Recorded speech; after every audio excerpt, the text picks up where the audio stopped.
But I do want to start with this idea of the Insurrection Act and whether this is the moment that the Trump administration has been waiting for. Okay, there's no denying there's a lot of anticipation right now as to whether or not the President of the United States, Donald Trump, will be invoking the Insurrection Act.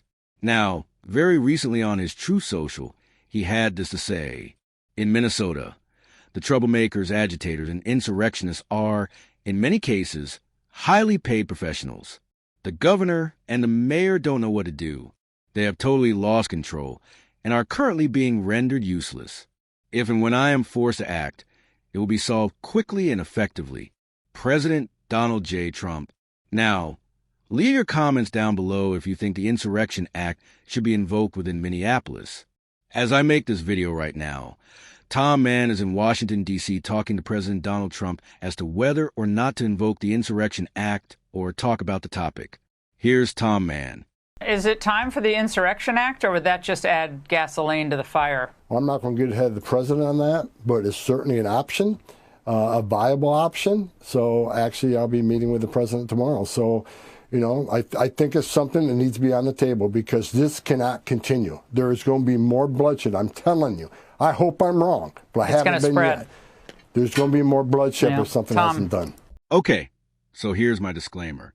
As of right now, we don't know what's going to happen with the Insurrection Act, whether or not it's going to get invoked. If it does get invoked, make sure to please subscribe to my channel. Make sure to please like the video. I will be immediately going live and giving you updates. Otherwise, also make sure to please subscribe because we go live every morning and we do videos like this, and I want to give you guys all the relevant details. Now, moving on to this next topic. As far as the FBI, the DOJ, they are really honing in and isolating this idea of being an agitator. Now, it's nothing new from the Trump administration. You hear it all the time. If you lay a finger on an IC agent, we will prosecute you. But a lot of times from conservative voters, you see in the comment sections, why is nothing happening? Why is nobody being prosecuted? It looks like the Trump administration may have been paying attention, may have been reading the comments, because even the FBI put out a $100,000 reward. If you can find anyone involved with them breaking into this FBI vehicle and stealing a firearm, we will give you a $100,000 reward. And it turns out one of those people, they were actually found. But the point I'm trying to make is we are seeing a lot more of this from the Trump administration as far as what's happening in St. Paul and Minneapolis talking about agitators, volunteer groups who are going above and beyond to obstruct. It looks like the Trump administration, they are honing in on people like that, and people are being arrested. The moment that the Trump administration has been waiting for. Scott, you have been convinced that this is the time. Yeah, they'd be well within their rights to do it. I mean, you've got a governor of Minnesota who has said out loud that he believes they exist in a state of occupation of the federal government. You've got people going off to trainings, training how to fight federal agents. You've got massive amounts of money flowing into these groups to fund this stuff. And you have a bunch of elected officials in Minnesota who seem to believe that federal laws do not apply there. Okay, now I do want to point out this is not the first time this has happened, as far as the Trump administration wanting to possibly invoke the Insurrection Act. I think you guys remember there was a big push to send in the National Guard to Portland, and that was a legal uphill battle from judges blocking from almost getting the National Guard into now. There is no National Guard being deployed to Portland as of right now. So again, keep in mind the Trump administration. They do have a little experience in far as knowing how much evidence and proof they need if they do want to invoke the Insurrection Act of Unrest. According to Scott Jennings, he's saying there seems to be enough evidence or there seems to be enough cases involved here in which the Trump administration does have an argument for it. Right. Just in massive disorder in the streets, and just last night, a ICE agent was trying to arrest a Venezuelan national, and two other Venezuelan nationals, all illegal immigrants, came out and tried to beat him to death with a shovel, which has apparently enraged everyone in Minnesota. They have a lot of problems there, and if Trump decided to do it, I think he'd be well within his rights to do so. But there's a very big difference as far as the Portland situation and the Minneapolis situation. We're talking about in Portland, a lot of the clashes we saw and the need and want for the National Guard was really isolated to that one Portland ICE building. When we're talking about the possibility of the Insurrection Act in Minneapolis, We're talking about Minneapolis and St. Paul and the greater area. And what Scott Jennings was talking about is that there is mayhem in the streets. There seems to be clashes at the federal building where IC is. There's clashes in random roadways. We didn't see that in Portland. It was happening, but it wasn't as publicly broadcasted like we're seeing in Minneapolis. So keep that in mind as far as wanting evidence and proof of the Trump administration and what they would have to prove in order to invoke the Insurrection Act. Let us continue. So yes, I talked about the polls. It's a fair question to say, are you losing American support? But Wolf, I want to let you please. No one supports. The question is, are you losing American support? Attacking or killing a law enforcement officer. Nobody supports that. But if I may say, you all have said, really laying the feet at that ICE enforcement officer. We said that this was domestic. We said that this was domestic terrorism for a reason. This individual used a deadly weapon against our ICE law enforcement officer. That is and will be charged. In any of the cases, we saw 15 of these cases over the past week alone in Minneapolis. Those will be charged as domestic terrorism. Now, for those of you that are subscribed to my channel, you know we have already been covering St. Paul and Minneapolis and Minnesota for a while now before the rest of America seems to be focusing on it. There have been clashes. There's been vehicles used against IC agents already. There has been a firearm discharge in a particular situation just like a week before the one everyone knows about. So the point that Homeland Security keeps making is that, look, this is not like one isolated situation. This happens a lot more than people realize, even very recently. This 37-year-old mother of three who was a domestic terrorist, that really was outrageous. We say it was an act of domestic terrorism. In no way is that outrageous. What we saw on the ground there, she had been stalking and harassing law enforcement throughout the morning, and then she went on to use her car as a deadly weapon. She was driving by after dropping off her little 6-year-old boy. That's just simply not true. I have the facts on the ground. I mean, if you look at it, for the hours more information you can release to give the public a better understanding. If I can give you the facts of what happened that morning at 9:30 a.m. Central Time, this is where that incident occurred in Minneapolis. This individual, for hours before, had been stalking and harassing law enforcement, impeding operations. At the time of that incident, our law enforcement approached this individual's vehicle as she was blocking in our law enforcement. That is a federal crime. They asked her to get out of the car, to stop obstructing law enforcement. You saw from the video that her partner had been walking around harassing the law enforcement officer. Our officer was in front of her. She gunned the vehicle, and that's when things turned dangerous. Okay, so leave your comments down below how you feel about that. And if you are new to my channel, I try to be as fair as possible to all of the different talking points, so you guys can have an informed opinion on what's going on. And even if you don't agree with it, I do think it's crucial we understand what all sides are saying.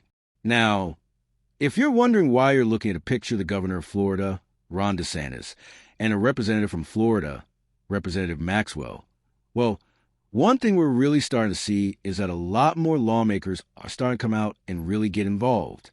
And I'm going to let the video speak for itself. But this is happening like across the board.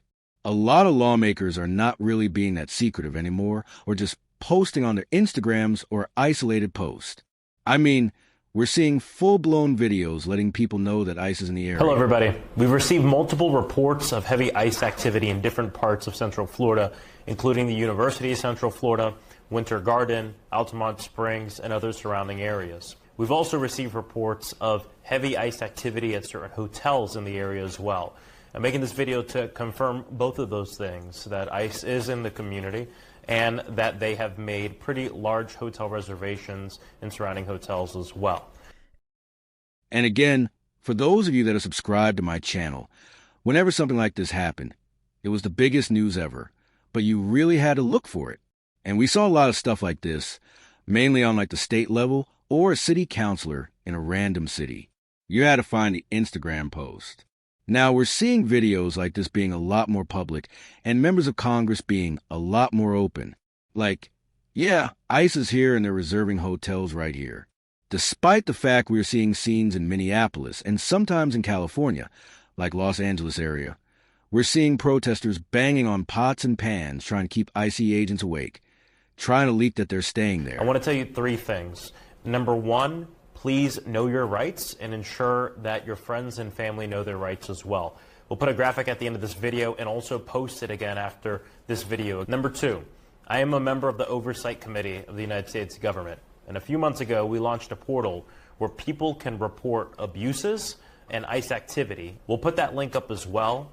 Please be vigilant and report anything that you see. And number 3, we don't know everything, but my office will be working with local partners to investigate further on what's going on and also how it impacts you as well. Please stay safe, and remember, you have rights, no matter your immigration status. We're a community. Let's love each other and protect each other. God bless you. Okay, so leave your comments down below how you feel about this. Now, there are people in Florida who are pretty livid. Florida is rather pro deportation efforts, cooperation with ICE, Homeland Security. Obviously, you may have heard of alligator Alcatraz, stuff like that. So, I will be keeping track of that story and what Governor Danis has to say. I'm just trying to show you guys, this wasn't that common just months ago. You had to really look for it. Now you're finding videos.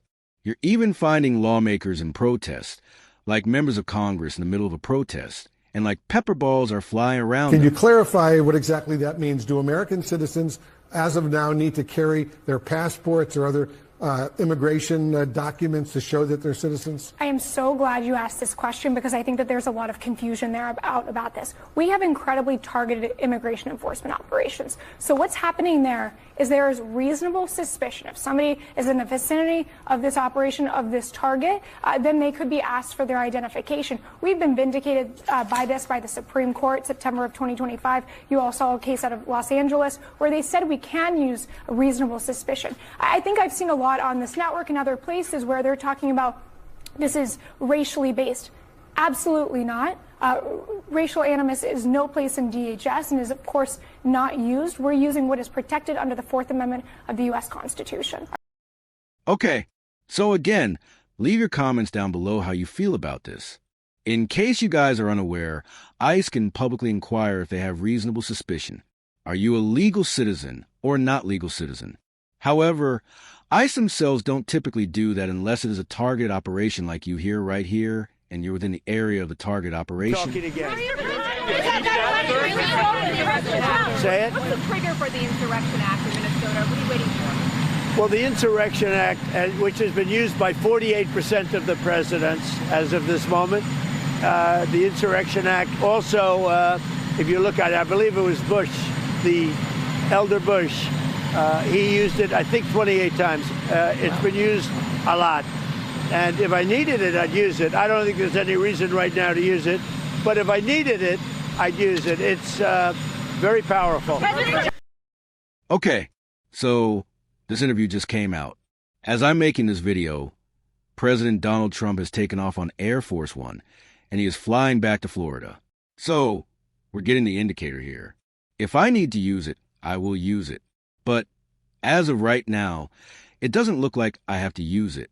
However, here's my disclaimer. And again, I want to be very careful when I say this.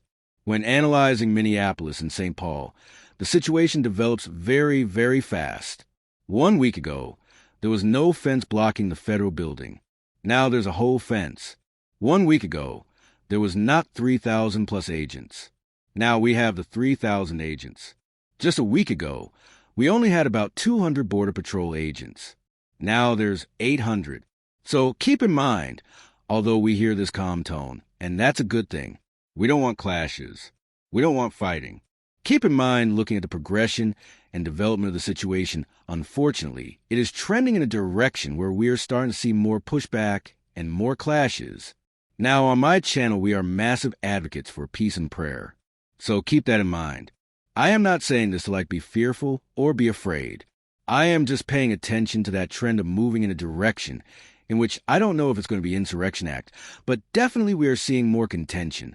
And that's from other people on the ground as well, belonging to the Trump administration. The streets of Minneapolis, where you can see these are protesters, ICE protesters, that are now what looks like engaging physically with ICE agents. They're outside the headquarters there in Minneapolis, and we've been covering this for the last few days. As you know, there's been a barrier with law enforcement protecting the building of headquarters.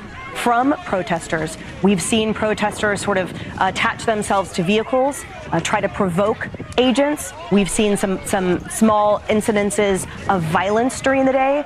And here we see what looks to be an arrest occurring on the other side of that chain link fence. You can see as well the signs, which some of which have words we can't say on live television right now. Real quick, just for your benefit and education, when you're looking into videos and clips and watching live streams of federal agents clashing with protesters in Minneapolis, it's actually St. Paul, Minnesota.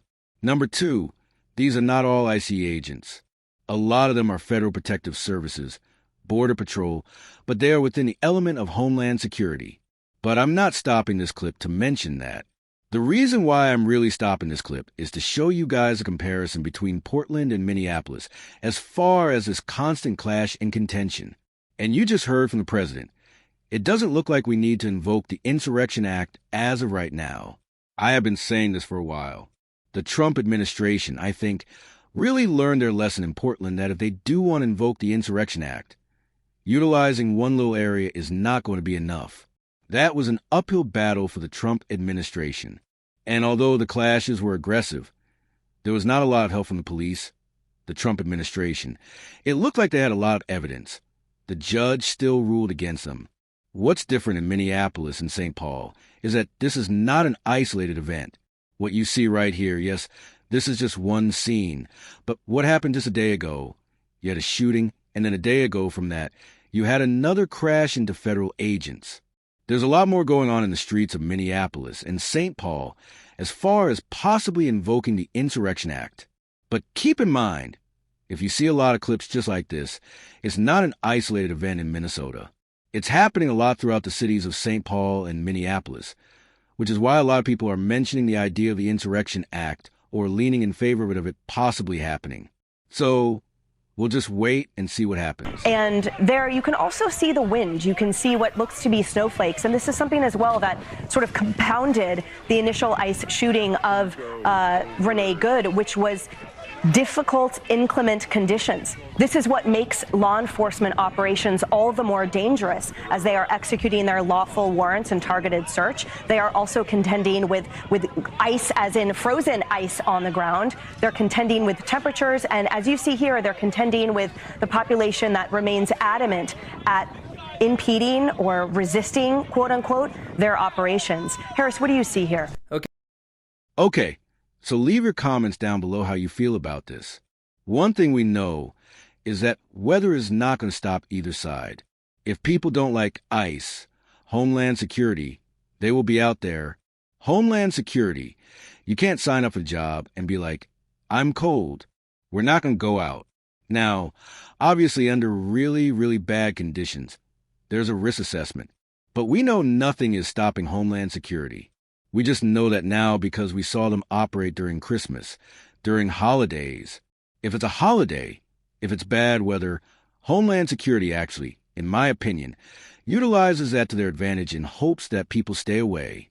Okay, so I hope you guys enjoyed the video. I always try to be as fair as possible, and I hope I was able to do that for you guys. Let me know how you feel about anything we just watched or talk about. Leave your comments down below. I love to read them. Make sure to turn on your notifications so you don't miss any of the live streams.